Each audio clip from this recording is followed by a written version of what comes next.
Good afternoon, everybody. How are you all doing? I hope you're having a lovely week. I'm particularly having a good week. So there's been some interesting movements this week and late last week in the cloud computing industry. For those of you who don't know, IBM recently announced, in the last couple of days, announced that they're purchasing Red Hat, their largest ever acquisition, for $34 billion. $34 billion. They foresee the cloud computing industry as a $1 trillion market. And so a lot of things are heating up here in the cloud computing space. But really what I'd like to talk to you about this week is I want to talk to you about our plans to form Sparkster Labs and why we think this is particularly interesting and particularly important. So, and why we think this is particularly interesting and particularly important. So, what Sparkster Labs is really about is it's about creating a place, an entity within the UK where we can conduct research in the area of decentralized cloud computing. Now, as you know, when we were at ARM TechCon 2 weeks ago, there was a lot of interest from ARM's research team themselves. And specifically, they were interested in figuring out some of the problems that lay ahead in the road ahead with regards to how they're going to bring about 1 trillion devices and connect 1 trillion devices to the internet.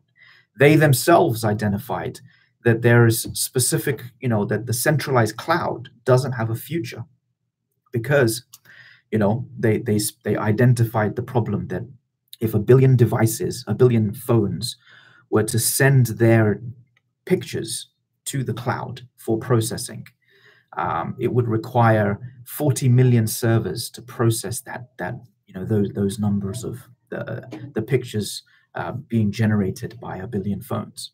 So now picture the amount of information that will be coming from 1 trillion devices. The centralized cloud isn't the future. And so, as you know, here at Sparkster, we're working on solving that specific problem. But what I'm really excited by is that I just got off the phone 30 minutes ago with a professor at Cambridge University. His name is Professor John Crowcroft. And this guy is a heavyweight when it comes to the internet and such. He is one of the people that, is responsible for creating the internet. He is one of the people that created the protocols for broadband internet connectivity. And I had the wonderful pleasure of speaking to him just 30 minutes ago. And we have come to an agreement that Sparkster will be collaborating in research with the University of Cambridge. Now, for those of you who don't know Cambridge, Cambridge is one of the best universities in the entire world. There are numerous Nobel laureates that have come from Cambridge, and we're honored to have the opportunity, and I mean truly honored to have the opportunity to collaborate with the University of Cambridge. So this is the first time I'm announcing this. We are going to be engaging in the contracting phase now with the university. The contract will cover who will own the IP and things like that. It will be a 3-year collaboration. It'll be a 3-year research process with the university, and Sparkster will own that intellectual property that's created because we are paying for the research.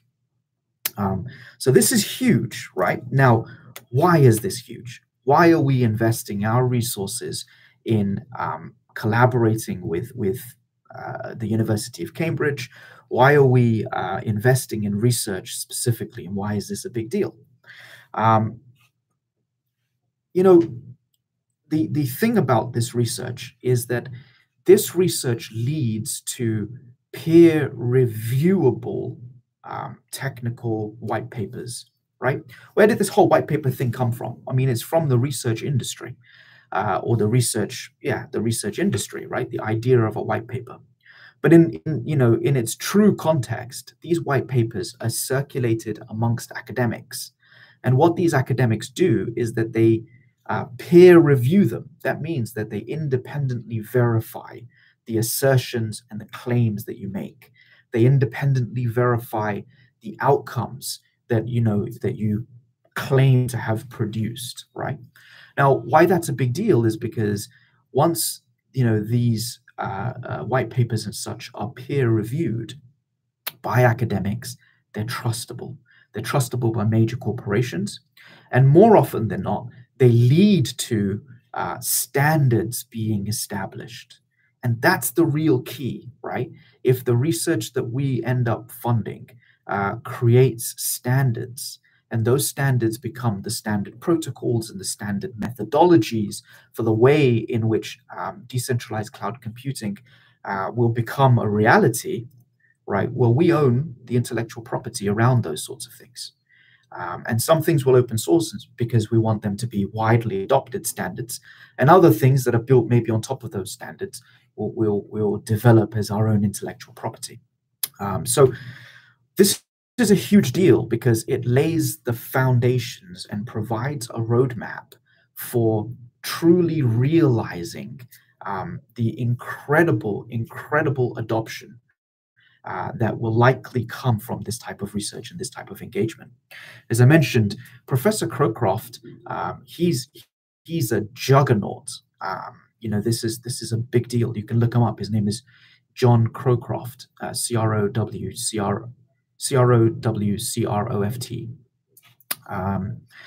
And so working with him, as I mentioned, he was one of the people that was involved in actually creating the internet. He was one of the people that defined the standards for how broadband communication will be brought to your home and how that will work. To have him be involved in what we're doing, and to have him, essentially be involved in, to some degree, directing this research is a major win for us. So I'm very excited for us to be going down this road.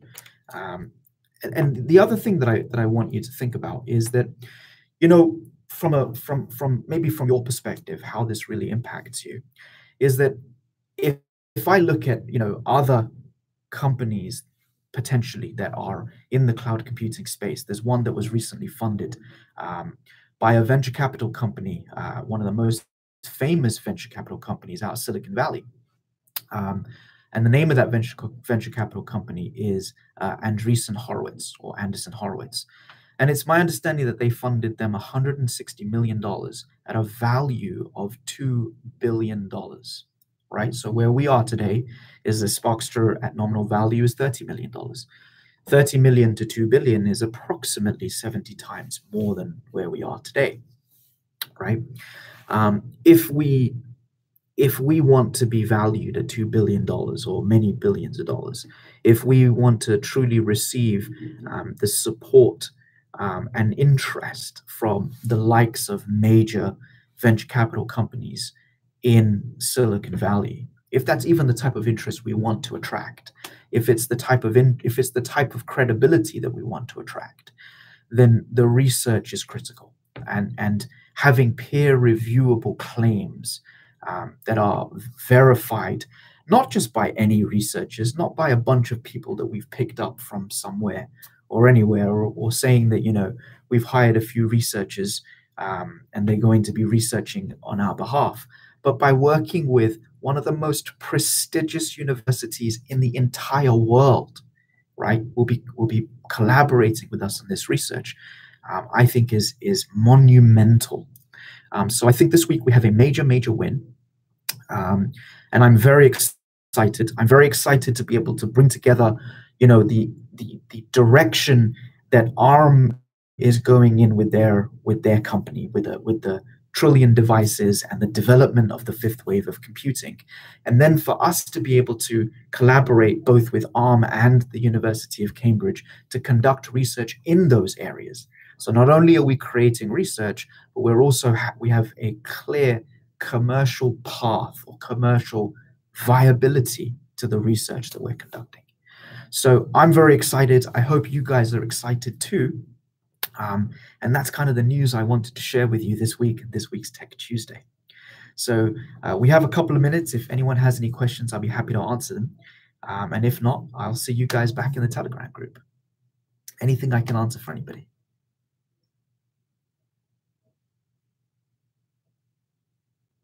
Thank you, Ziad. I'm excited too, and I appreciate the support from everybody. You know, it's important that we're seeing new people come into our Telegram group, people that have been maybe dormant or inactive, or, um, you know, who knows? But we're seeing a lot of new faces pop up in our group. People that may not have been following the updates and don't really know what's going on. It's important that we take the opportunity, if you see someone new, to share with them why you're so interested in Sparkster and why you think we have an exciting future, because the best thing that we can do in this period of time is to to excite the people who haven't been following us, and to bring them up to speed. That really just helps everybody. No, I'm not streaming from my personal office. I work out in the open with everybody else, but our two meeting rooms are currently being used, so I'm using a telephone booth at the moment. How do I see the market of cloud computing in the next year? I think, like I said at the beginning, there are incredible things happening in the cloud computing market. Just to recap, IBM purchased Red Hat, or announced the purchase of Red Hat in the last couple of days. Their largest acquisition ever at $34 billion. As we know, ARM announced that 1 trillion devices will be connected to the internet by 2035. So, the cloud computing is changing. The reason why Cambridge wants to conduct this research is because they too have an interest in decentralized cloud computing. They think that that's the future. It's an area of interest to the professors themselves at Cambridge, and it's highly relevant to what they're working on. So, it's good timing for us. It's good timing for them. And so, yeah, I think that this is going to be huge for everybody. Let's leave it there, guys. I do like to keep these short so people do watch them. Thank you, everybody, and I'll see you back in the Telegram group. Take care.